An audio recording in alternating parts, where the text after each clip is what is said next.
Hi friends, ಎಲ್ಲರಿಗೂ ನಮಸ್ಕಾರ. ಬನ್ನಿ ಫ್ರೆಂಡ್ಸ್, ವಸುದೇವ ಕುಟುಂಬ ಸೀರಿಯಲಿನ ಇವತ್ತಿನ ಸಂಚಿಕೆಯಲ್ಲಿ ಏನಾಗ್ತಿದೆ ಅಂತ ನೋಡ್ಕೊಬರೋಣ.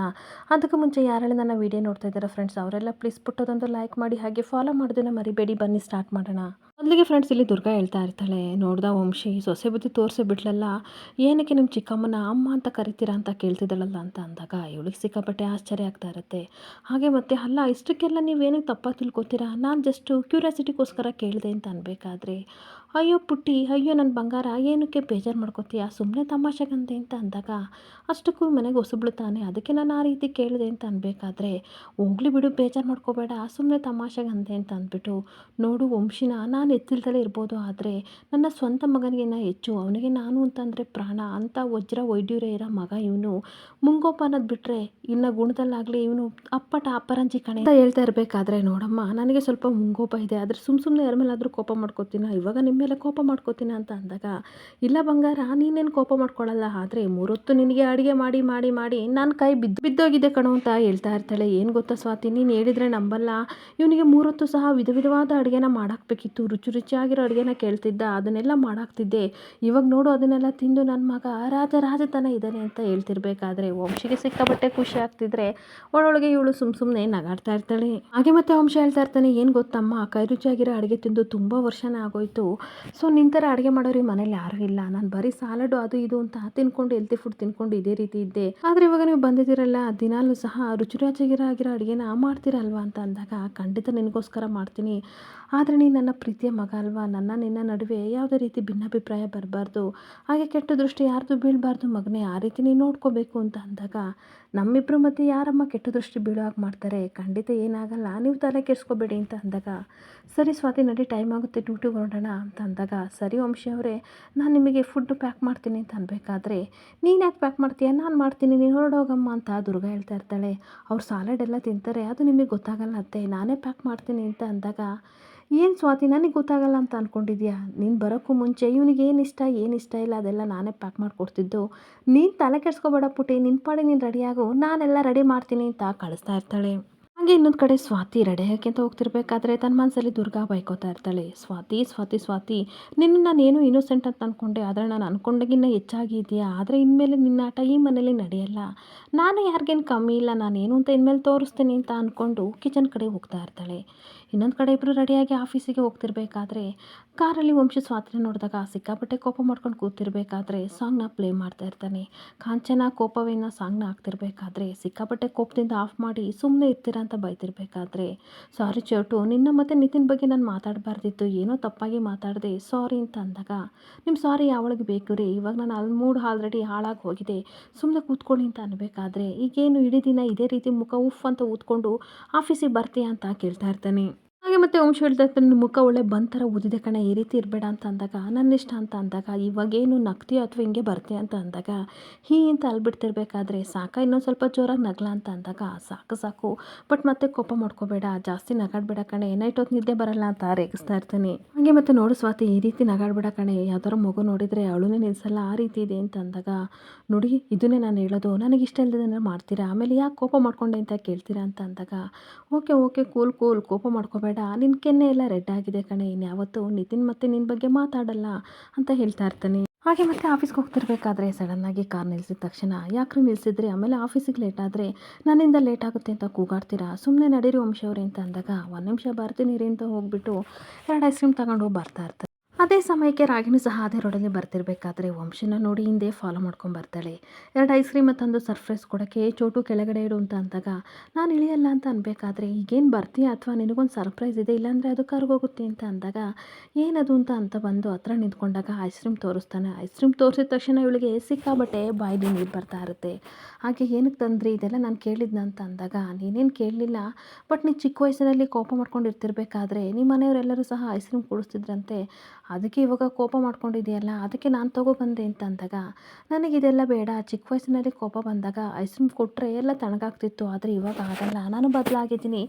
ನನಗೆ ಐಸ್ ಕ್ರೀಮ್ ಬೇಡ ಅಂತ ಅಂದಾಗ, ಓ ಹೌದಾ, ಬೇಡವೇ ಬೇಡ ಬಿಡು ಅಂತ ಅಂದ್ಬಿಟ್ಟು ಒಂದು ಐಸ್ ಕ್ರೀಮ್ ಓಪನ್ ಮಾಡಿಕೊಂಡು ತಿಂತಾ ಇರಬೇಕಾದ್ರೆ ಇವಳಿಗೆ ಸಿಕ್ಕಾಬಟ್ಟೆ ಆಸೆ ಆಗ್ತಿರುತ್ತೆ. ಹಾಗೆ ಸಡನ್ನಾಗಿ ಒಂದು ಐಸ್ ಕ್ರೀಮ್ ಕೈಯಿಂದ ಕಿತ್ಕೊಂಡು ತಿಂತಿರಬೇಕಾದ್ರೆ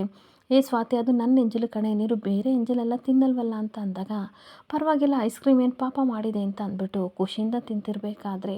ಇನ್ನೊಂದು ಓಪನ್ ಮಾಡ್ಕೊಂಡು ತಿನ್ನಕ್ಕೆ ಹೋಗ್ತಿರ್ಬೇಕಾದ್ರೆ ಅದನ್ನು ಸಡನ್ನಾಗಿ ಕಿತ್ಕೊಬಿಡ್ತಾಳೆ. ಅವರಿಬ್ರು ಖುಷಿಯಾಗಿ ಐಸ್ ಕ್ರೀಮ್ ತಿನ್ನೋದನ್ನೆಲ್ಲನೂ ಸಹ ಈ ಕಡೆ ರಾಧಿಕಾ ವಿಡಿಯೋ ಮಾಡ್ತಾ ಇರ್ತಾಳೆ. ಹಾಗೆ ವಂಶಿ ಕೇಳ್ತಾ ಇರ್ತಾನೆ, ನಿನಗೆ ಬೇಜಾರಾದಾಗ, ಕೋಪ ಬಂದಾಗ ಯಾರು ಐಸ್ ಕ್ರೀಮ್ ತಂದು ಕೊಡ್ತಿದ್ರು ನಿಮ್ಮ ಮನೇಲಿ ಅಂತ ಅಂದಾಗ,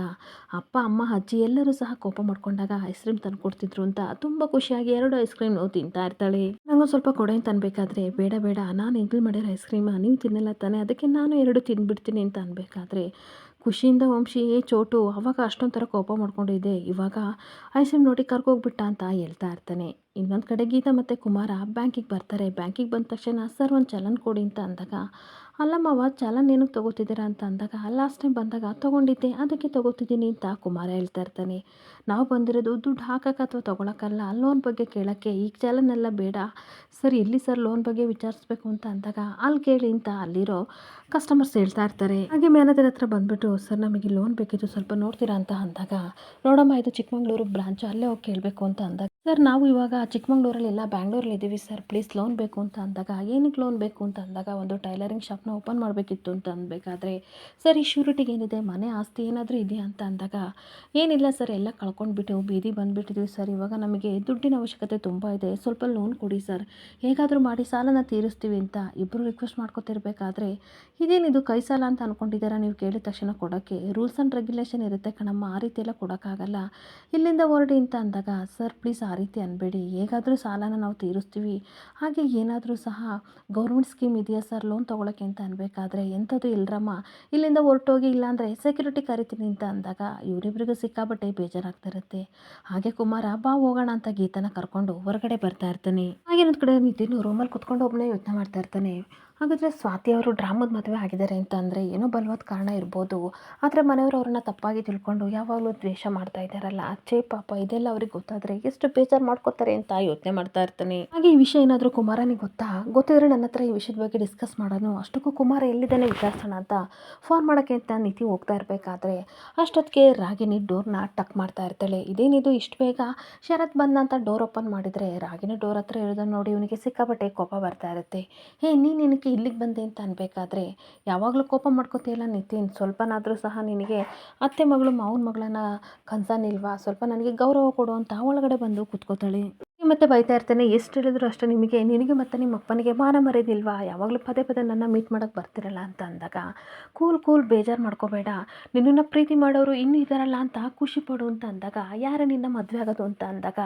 ನಿನ್ನನ್ನು ಮದುವೆ ಆಗೋದು ನಾನೇ ತಾನೇ, ಅಲ್ಲ ಕಣೋ ನಿತಿನ್, ಸ್ವಾತಿ ಮತ್ತು ವಂಶಿ ಖುಷಿಯಾಗಿ ಎಲ್ಲ ಐಸ್ ಕ್ರೀಮ್ ತಿನ್ಕೊಂಡು ಎಂಜಾಯ್ ಮಾಡ್ತಿದ್ದಾರೆ, ನೀನು ನೋಡಿದರೆ ಅವಳ ನೆಪದಲ್ಲಿ ದೇವದಾಸ ಆಗಿದೆಯಾ ಅಂತ ಬೈತಾ ಇರ್ತಾಳೆ. ನಿನಗೆ ನಂಬಿಕೆ ಬರಲಿಲ್ಲ ಅಂತಂದರೆ ಈ ವಿಡಿಯೋ ನೋಡು ಅಂತ ಅಂದ್ಬಿಟ್ಟು ವಂಶಿ ಸ್ವಾತಿ ಖುಷಿಯಿಂದ ಐಸ್ ಕ್ರೀಮ್ ತಿನ್ನೋದನ್ನ ವಿಡಿಯೋ ತೋರಿಸ್ತಾ ಇದ್ದರೆ, ನಿತಿನ್ಗೆ ಸಿಕ್ಕಾಬಟ್ಟೆ ಕೋಪ ಬರ್ತಾ ಇರುತ್ತೆ. ಅಲ್ಲ ಕಣೆ, ಅವರಿಬ್ಬರು ಗಂಡ ಹೆಂಡತಿ ಏನೋ ಲೈಫ್ನ ಎಂಜಾಯ್ ಮಾಡೋಕ್ಕೆ ಖುಷಿಯಾಗಿ ಈ ರೀತಿ ಹೊರಗಡೆ ಹೋಗಿದ್ದಾರೆ, ಅದನ್ನು ನೀನು ವಿಡಿಯೋ ಮಾಡ್ಕೊಬಂದು ನನಗೆ ತೋರಿಸ್ತಿದೆಯಲ್ಲ, ನಾಚಿಕೆ ಆಗಲ್ವಾ, ನೀನು ಎಂಥವಳು ಅಂತ ಅಂದಾಗ, ನನಗೇನಕ್ಕೋ ನಾಚಿಕೆ ಆಗುತ್ತೆ, ಅಷ್ಟಕ್ಕೆ ಇವರಿಬ್ಬರು ಎಷ್ಟು ಖುಷಿಯಾಗಿ ಐಸ್ ಕ್ರೀಮ್ ತಿಂತಾ ಇದ್ದಾರೆ ನೋಡು, ಇದು ಸಹ ಇದೇ ರೀತಿ ಇರಬೇಕಂತ ಅನ್ಸಲ್ವೇನೋ ಅಂತ ಅವ್ನ ಕೈನ ಹಿಡ್ಕೊಂಡು ಭುಜದ ಮೇಲೆ ಮಲ್ಕೋತಿರ್ಬೇಕಾದ್ರೆ, ಮುಟ್ಬೇಡ ಬಾರೆ ದೂರನ, ನೀನು ಏನು ಅಂದ್ಕೊಂಡಿದ್ದೆ ನನ್ನನ್ನು ಅಂತ ಕೂಗಾಡ್ತಾ ಇರ್ತಾನೆ. ನೋಡು, ನಾನು ಸ್ವಾತಿನ ಮನಸಾರಿ ಇಷ್ಟಪಟ್ಟಿದ್ದು ನಿಜ, ಅವ್ರ ಜೊತೆ ಹೀಗೆಲ್ಲ ಇರಬೇಕು, ಮದುವೆ ಆಗಬೇಕಂತ ಅಂದ್ಕೊಂಡೆ, ಆದರೆ ಅವರು ಬೇರೆ ಹುಡುಗನ ಮದುವೆ ಆದಮೇಲೆ ಆ ಆಸೆ ಕನಸಲ್ಲೇ ಬಿಟ್ಟಿದ್ದೀನಿ, ಅವ್ರ ಹಿಂದೆ ಹೋಗೋಕ್ಕೆ ನಾನು ನಿನ್ನ ಥರ ಸೈಕೋ ಅಲ್ಲ ಅಂತ ಹೇಳಿದಾಗ, ಹಾಗಾದರೆ ನೀನು ಏನಕ್ಕೆ ಮದುವೆ ಆಗಿಲ್ಲ, ಹಾಗಾದ್ರೆ ನಿನ್ನ ಮನಸ್ಸಲ್ಲಿ ಸ್ವಾತಿ ಇನ್ನೂ ಇದ್ದಾಳೆ ಅಲ್ವಾ, ನನ್ನ ಮದುವೆ ಆಗಿ ನಿನಗೇನು ಪ್ರಾಬ್ಲಮ್ ಅಂತ ಅಂದಾಗ, ನಿತಿನ್ ನಗಾಡ್ತಾ ಇರ್ತಾನೆ, ನಾನಿನ್ನೂ ಮದುವೆ ಆಗಿಲ್ಲ ಅಂತ ಅಂದರೆ ನನಗೆ ಮದುವೆ ಆಗಿ ಇಷ್ಟ ಇಲ್ಲ ಅಂತ ಅಲ್ಲ, ನಿನ್ನಂತವಳು ಮದುವೆ ಆಗೋಕ್ಕೆ ನನಗಿಷ್ಟ ಇಲ್ಲ ಅಂತ ಅಂದಾಗ, ಇವಳಿಗೆ ಸಿಕ್ಕಾಬಟ್ಟೆ ಕೋಪ ಬರ್ತಾ ಇರುತ್ತೆ. ಹಾಗೆ ಜೋರಾಗಿ ನಿತಿನ್ ಅಂತ ಕಿರ್ತಾ ಇರಬೇಕಾದ್ರೆ, ಮುಚ್ಚೆ ಬಾಯಿ, ಇನ್ನೊಂದ್ಸಲ ಏನಾದರೂ ಸ್ವಾತಿ ಮತ್ತು ವಂಶಿ ಫೋಟೋನ ಇಟ್ಕೊಬಂದು ಅವ್ರು ಹಾಗೆ ಖುಷಿಯಾಗಿದ್ದಾರೆ ಈಗ ಖುಷಿಯಾಗಿದ್ದಾರೆ ಅಂತ ನನ್ನ ಹತ್ರ ಏನಾದರೂ ತೋರ್ಸೋಕ್ಕೆ ಬಂದರೆ ಗ್ರಾಚಾರ ಬಿಡಿಸ್ಬಿಡ್ತೀನಿ, ಇಲ್ಲಿಂದ ನೀನು ತೊಲಗು, ಅಷ್ಟಕ್ಕೂ ಅವರಿಬ್ಬರು ನಡುವೆ ಈ ರೀತಿ ಹೋಗ್ತಿಲ್ಲ, ನಿನ್ನ ಆಚಿಕೆ ಆಗಲ್ವಾ, ಇದ್ರಲ್ಲಿ ನಿನಗೇನು ಸಿಗುತ್ತೆ, ನಿನಗೇನು ಲಾಭ, ತೊಲಗೆ ಇಲ್ಲಿಂದ ಅಂತ ಕೈ ಹಿಡ್ದು ಆಚೆ ಕಡೆ ತಳ್ತಾ ಇದ್ರೆ ಅವಳಿಗೆ ಸಿಕ್ಕಾಬಟ್ಟೆ ಕೋಪ ಬರ್ತಾ ಇರುತ್ತೆ. ಹಾಗೆ ಅವಳನ್ನ ಆಚೆ ಕಡೆ ಹಾಕ್ಬಿಟ್ಟು ಈ ಕಡೆ ನಿತಿನ್ ಡೋರ್ ಲಾಕ್ ಮಾಡ್ಕೊಂಡ್ರೆ ರಾಗಿಣಿಗೆ ಸಿಕ್ಕಾಬಟ್ಟೆ ಕೋಪ ಬರ್ತಾ ಇರುತ್ತೆ. ಇನ್ನೊಂದು ಕಡೆ ಸ್ವಾತಿ ಆಫೀಸಲ್ಲಿ ವರ್ಕ್ ಎಲ್ಲ ಮುಗಿಸ್ಬಿಟ್ಟು ತನ್ನನ್ನು ತಾನೇ ಹೊಳ್ಕೊತಾ ಇರ್ತಾಳೆ. ಗ್ರೇಟ್ ಸ್ವಾತಿ, ಗ್ರೇಟ್, ಇವತ್ತು ಇಷ್ಟು ಬೇಗ ವರ್ಕ್ ಮುಗಿಸಿದೆಯಲ್ಲ, ನಿನ್ನನ್ನು ಅಪ್ರಿಷಿಯೇಟ್ ಮಾಡಬೇಕು ಅಂತ ಖುಷಿ ಪಡ್ತಾ ಇರಬೇಕಾದ್ರೆ, ಕೆಲಸ ಏನೋ ಮುಗೀತು ಆದರೂ ಹೊಟ್ಟೆ ಹಸಿವಾಗ್ತಿದೆಯಲ್ಲ, ಏನು ಮಾಡೋದು ಅಂತ ಟೈಮ್ ನೋಡ್ತಾಳೆ. ಇನ್ನೂ ಊಟಕ್ಕೆ ಬೇರೆ ಟೈಮ್ ಆಗಿಲ್ಲ, ಏನು ಮಾಡೋದು, ಅಟ್ಲೀಸ್ಟು ಯಾರಾದರೂ ಏನಾದರೂ ತಿನ್ನಕ್ಕೆ ತಂದಿದ್ದಾರಾ ನೋಡೋಣ ಅಂತ ಕ್ಯಾಬಿನಿಂದ ಹೊರಗಡೆ ಬರ್ತಾ ಇರ್ತಾಳೆ. ಹಾಗೆ ಆಫೀಸಿಗೆ ತಂದಿರೋ ಹುಡುಗಿರ ಬ್ಯಾಗ್ ಎಲ್ಲನೂ ಸಹ ಚೆಕ್ ಮಾಡ್ತಾ ಇರ್ತಾಳೆ. ಯಾರಾದರೂ ಏನಾದರೂ ತಿನ್ನಕ್ಕೆ ತಂದಿರಾ ಅಂತ ಚೆಕ್ ಮಾಡ್ತಿರ್ಬೇಕಾದ್ರೆ ಕೊನೆಗೊಂದು ಹುಡುಗಿ ಬ್ಯಾಗಲ್ಲಿ ಡೈರಿ ಮಿಲ್ಕ್ ಸಿಕ್ಬಿಡುತ್ತೆ. ಅದನ್ನು ನೋಡಿ ಸಿಕ್ಕಾಪಟ್ಟೆ ಖುಷಿಯಿಂದ ತಿಂದು ಕವರ್ನ ಡಸ್ಟ್‌ಬಿನ್ನಿಗೆ ಹಾಕ್ತಿರ್ಬೇಕಾದ್ರೆ, ಛೇ ಬರೀ ಎಲ್ಲ ಸ್ವೀಟ್ ಆಯ್ತಲ್ಲ ಬಾಯಿ ಬಾಯಿ, ಖಾರ ಏನಾದರೂ ಇರ್ಬೋದು ಅಂತ ಚೆಕ್ ಮಾಡಿದಾಗ ಒಂದು ಕುರ್ಕುರೆ ಪ್ಯಾಕ್ ಸಿಗುತ್ತೆ. ಅದನ್ನು ಖುಷಿಯಾಗಿ ತಿಂದ್ಬಿಟ್ಟು